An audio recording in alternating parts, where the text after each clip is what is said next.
Hello, and welcome to Freeport. I'm Lynn Fever. And I'm Pat Norman. In this week's episode, Aquin Academy announces their permanent closure. A Galena museum gets a major gift from a local nonprofit. And Music Under the Stars readies to launch their next season. This is Freepod for May 28th, 2026. And here is the news you've been missing. After more than a century of Catholic education in Freeport, Aquin Catholic Academy will permanently close at the end of the school year. The Diocese of Rockford has announced that Bishop David Malloy accepted a recommendation to shut down the academy, with staff informed of the decision last Friday. The school's final day will be May 29th. The decision follows months of study by a task force led by Father Peter Sneeg, pastor of St. Thomas Aquinas Parish.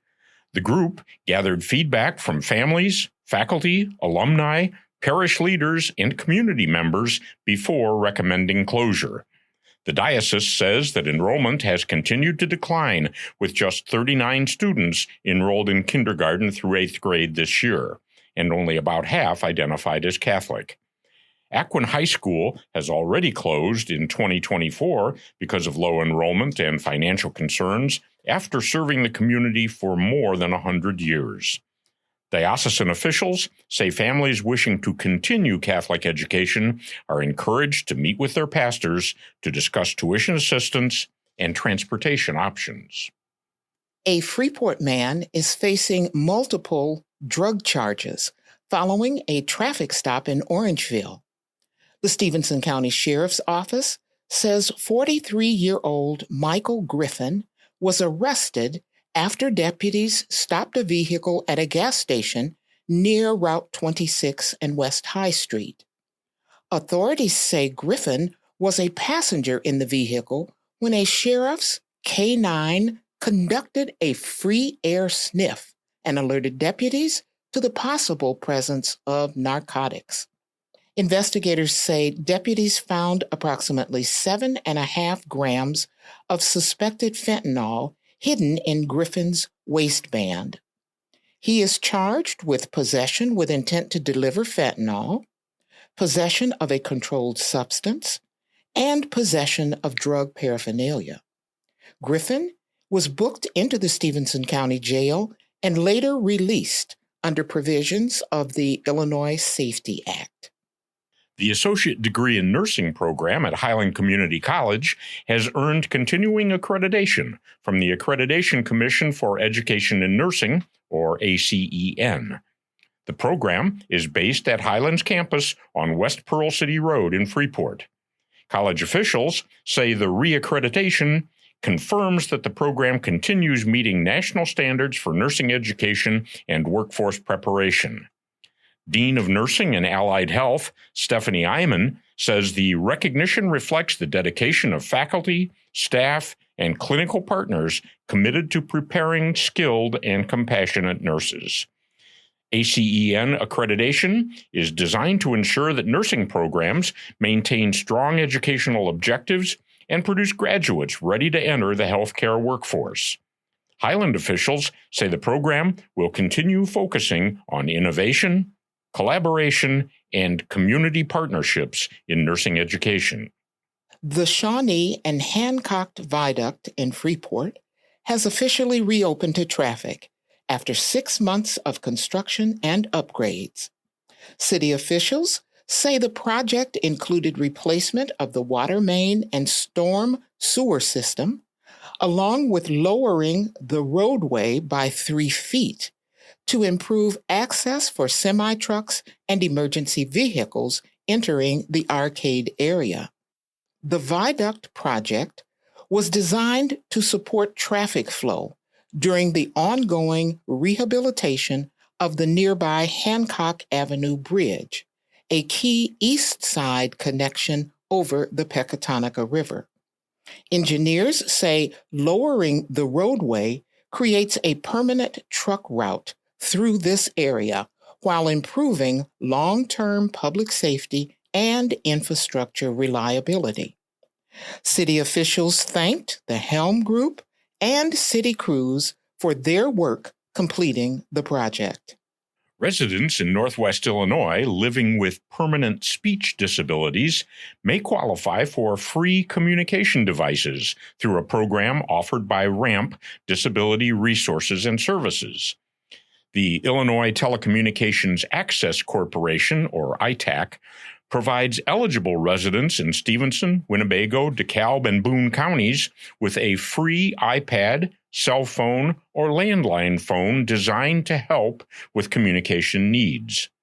To qualify, applicants must be Illinois residents with a permanent speech disability, have active phone service, complete an application and loan agreement, and provide certification from a speech-language pathologist.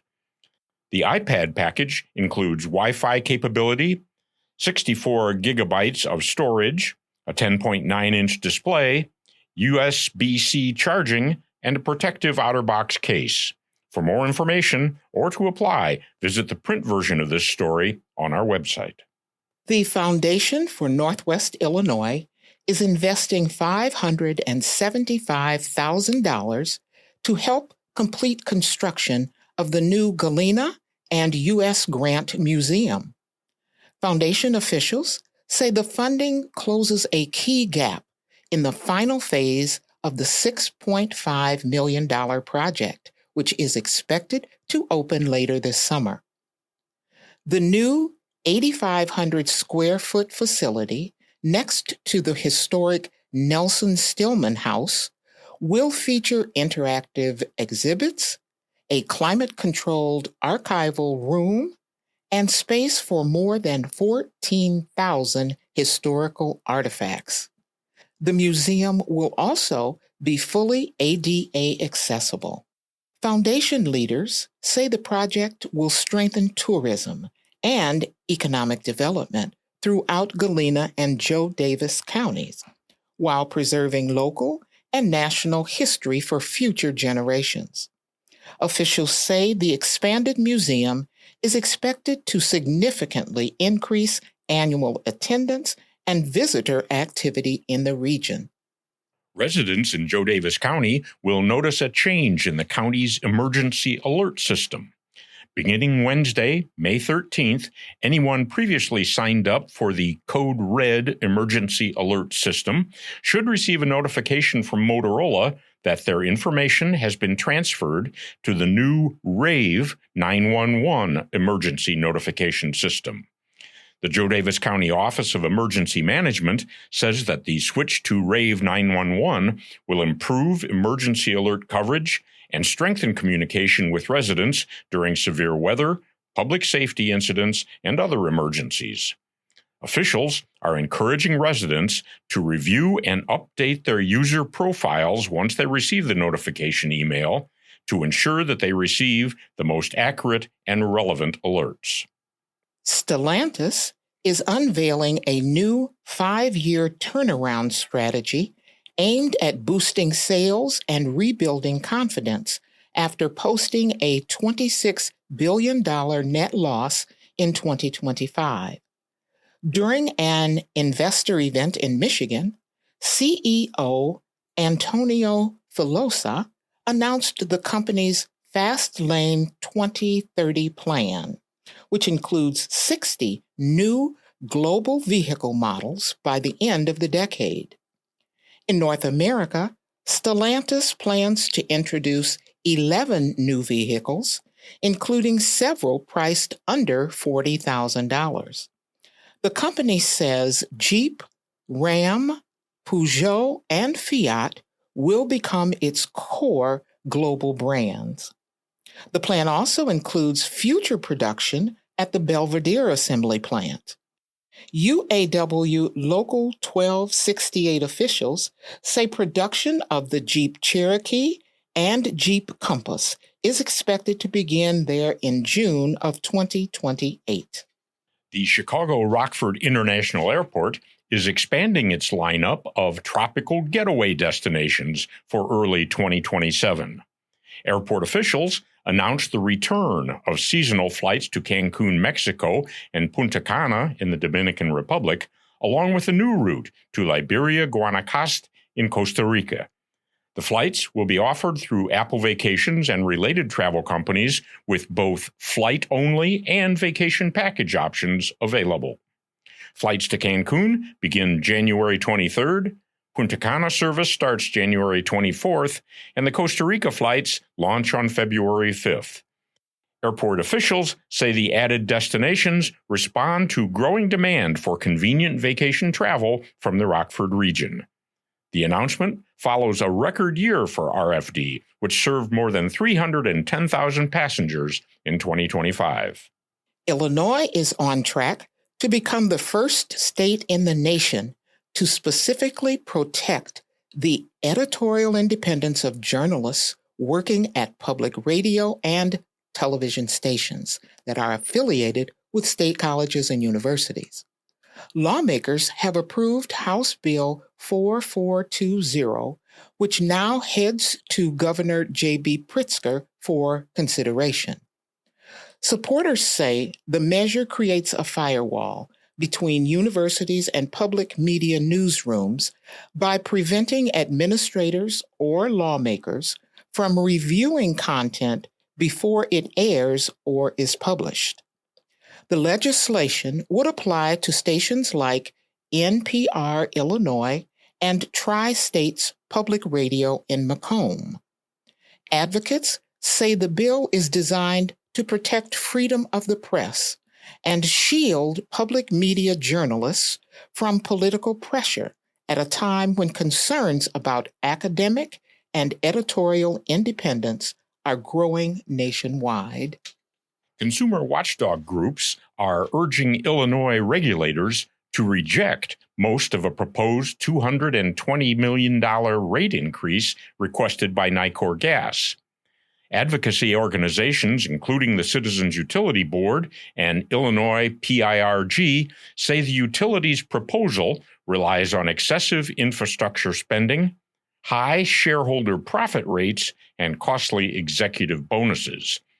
If approved, the increase would raise residential gas bills by nearly $6 a month beginning in 2027. Consumer advocates say that more than 200,000 Nicor customers are already behind on payments, with over $74 million past due. Nicor says the investments are necessary to maintain reliable service and meet growing energy demands across Illinois. The Illinois Commerce Commission is expected to make a final decision on the rate request later this year. Illinois lawmakers are considering new gun legislation that critics say could effectively ban the future sale of Glock-style handguns in the state. A House committee approved a bill targeting semi-automatic pistols with a cruciform trigger bar design, which supporters say can be modified with illegal switches to create machine guns. Democratic Representative Justin Slaughter called the measure a consumer safety proposal aimed at reducing gun violence, while gun rights advocates, including the National Rifle Association, argue the bill unfairly targets legal gun owners and may face constitutional challenges. Lawmakers also advanced a separate proposal that would change mental health evaluation requirements for people seeking to regain their firearm owner identification cards after treatment. Gun rights groups say current state law may discourage some people from seeking mental health care. Opening weekend is underway for Godspell at Timberlake Playhouse in Mount Carroll. The beloved musical opens officially Friday, May 29th as part of the theater's 2026 summer season and 65th anniversary celebration. Based on the Gospel of Matthew, Godspell features a series of parables told through music, comedy, and storytelling, including the hit song Day by Day. Theater officials say the production brings together a talented cast and creative team for a fresh take on the classic Broadway musical. Performances continue throughout opening weekend, with additional shows scheduled during the theater's summer season. Tickets and show information are available by following the link found in the print version of this story on our website. University of Illinois Extension is inviting area residents to sharpen their food preservation skills during a hands-on workshop in Freeport. Yes, you can. Preserving Practice, Jams and Jellies will take place Saturday, May 30th from 9 a.m. to noon at the Extension office in Building R at Highland Community College. Participants will learn the basics of making jams and jellies, including the science behind gel formation and techniques for creating safe, flavorful spreads at home. The class also includes a kitchen session where attendees will prepare their own jar of jam to take home. The cost is $25, and advance registration is required through University of Illinois Extension. The Northwest Illinois Air Show is inviting the community to breakfast at the airport next month. A pancake breakfast fly-in and drive-in is scheduled for Saturday, June 6th from 9 a.m. to noon at Albertus Airport in Freeport. Organizers say the event will feature pancakes, scrambled eggs, sausage, hash browns, coffee, orange juice, and more, while visitors can also check out aircraft arriving at the airport. The breakfast is part of activities connected to the Northwest Illinois Air Show and includes a special VIP line for pilots who fly in. Admission is $12 for adults, $7 for children ages 5 to 12, and free for kids under 5. Albertus Airport is located at 1255 East Airport Road in Freeport. More information is available at the link found in the print version of this story on our website. The Freeport Public Library is getting ready to kick off its 2026 summer reading program with a community celebration on Monday, June 8th. The summer reading kickoff party will run from 1 until 3 p.m. at the Art Plaza across from the library in downtown Freeport. Children who sign up for the program during the event will receive a free book, and families can enjoy crafts, games, temporary tattoos, and other activities. Library officials say this year's summer reading theme is Unearth a Story, encouraging readers of all ages to explore books and learning throughout the summer. The Freeport Public Library says summer reading programs help students stay engaged academically during summer break, while promoting literacy and creativity. In case of rain, the kickoff party will move inside the library. More information is available by contacting the Freeport Public Library. You can find that phone number in the print version of this story on our website. The Freeport Concert Band is preparing for another summer of music under the stars at the Koenig Amphitheater in Crape Park. The 2026 concert series begins Sunday, June 14th at 7 p.m. with conductor Renee Schultz and performances by the Children's Choir and local musician Jacob Dickman on alto sax. Concerts continue weekly through July 26th, featuring guest vocalists and instrumentalists from around the region.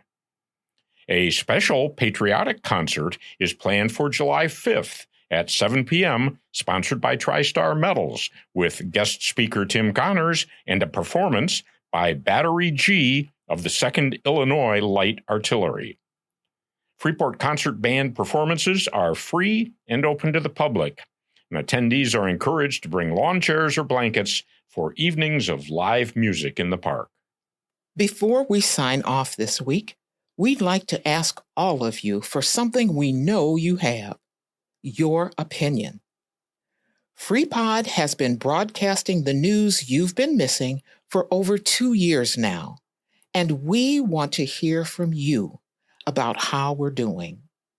We have compiled a survey that takes about 5 minutes to complete. Please give us your feedback so that we can continue to improve and better serve our community.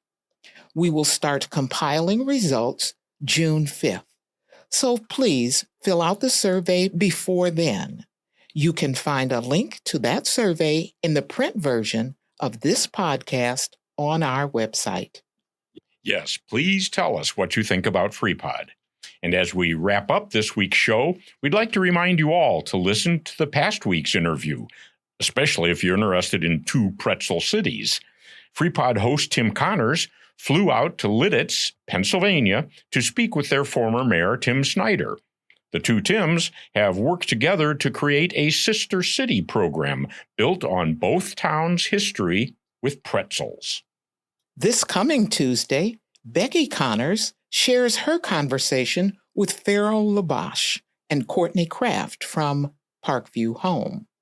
Farrell and Courtney spoke to Becky about new developments and upcoming plans for the storied retirement home in Freeport. That interview will be available starting at noon on Tuesday, June 2nd. You can find it and all of our other interviews on our website, www.freepod.org, or wherever you get your podcasts.